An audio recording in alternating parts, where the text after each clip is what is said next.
একদিন এক নারী পাখি তার সঙ্গী পুরুষ পাখিটিকে বলল, আমাকে ধোকা দিয়ে কখনো উড়াল দিবে না তো? জবাবে পুরুষ পাখিটি বলল, উড়াল দিলে আমাকে ধরে ফেলবে, যেতে দিবে না। তখন নারী পাখিটি বলে উঠল, আমি তো তোমাকে ধরতেই পারবো, কিন্তু এভাবে কি তোমাকে সারা জীবনের জন্য আপন করে পাবো? একথা শুনে পুরুষ পাখিটির চোখ অশ্রুসিক্ত হল এবং সে নিজের ডানা ভেঙে ফেলল।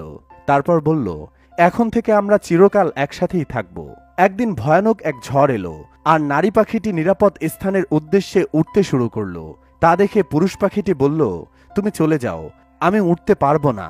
নারী পাখিটি বলল, আচ্ছা, তুমি নিজের খেয়াল রেখো, এই বলে উড়ে চলে গেল।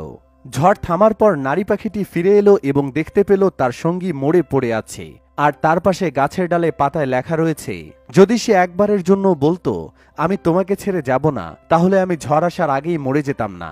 গল্পটি রূপক, কিন্তু আজকালকার রিলেশনশিপের অবস্থাও অনেকটা এমনই। একজন হৃদয়ের গভীর থেকে ভালোবাসবে, অন্যজনের কাছে সেটা আবার টাইম পাস। দুঃসময়ে সে কখনোই আপনার পাশে থাকবে না। এজন্য বুঝে শুনে সম্পর্কে জড়ানো উচিত।